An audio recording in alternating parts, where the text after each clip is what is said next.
খ্রিস্টতে প্রিয়জনেরা, আজকের এই সান্ধ্যকালীন খ্রিস্ট জাগ আমরা প্রভু যিশুর সেই শেষ ভোজের কথা স্মরণ করছি। আর এই শেষ ভোজে প্রভু যিশু খ্রিস্ট বসে বেশ কয়েকটি ঘটনা ঘটিয়েছেন। একটি হচ্ছে তিনি খ্রিস্টপ্রসাদ সংস্কার স্থাপন করেছেন, যাজক বরণ সংস্কারকে আর উচ্চে তুলে ধরেছেন, পাশাপাশি মানুষকে ভালোবাসার যে আদেশ সেটা তিনি স্থাপন করেছেন, প্রতিষ্ঠা করেছেন। আমরা সবসময় বলি আমরা মানুষকে ভালোবাসি, এবং যিশু সেই শিক্ষাটাই দিয়েছেন।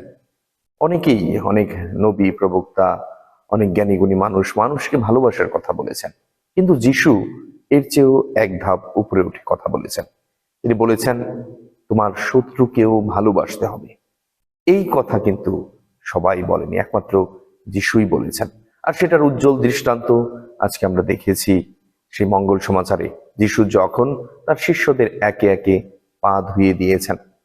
যিশু গুরু, যিশু ভালোবাসার গুরু, আর সেই গুরু হয়েও তিনি তার শিষ্যদের পা ধুইয়ে দিয়েছেন। এটার কোনো প্রয়োজন হয়তোবা ছিল না। তিনি এমন একটা দৃষ্টান্ত স্থাপন করেছেন যে তিনি উচ্চে বসে থেকে, গুরু অবস্থায় থেকে শিষ্যদের পা ধৌত করেছেন, এবং জুদাসের পাও অবশ্যই ধৌত করেছেন। তিনি তাকে ভালোবেসেছেন, বন্ধু হিসেবে কাছে টেনে নিয়েছেন। আর আজকের এই পাঠ আমাদের অনুপ্রাণিত করছে আমরাও যেন ঠিক তাই করি। আমরা যেন যখন একটা পজিশনে যাই বা পদে যাই, আমরা যেন সেই পদ আঁকড়ে ধরে বসে না থাকি। যিশু সেটা করতে পারতেন, কিন্তু তিনি নিচে নেমে এসেছেন, মানুষের সাথে বাস করেছেন।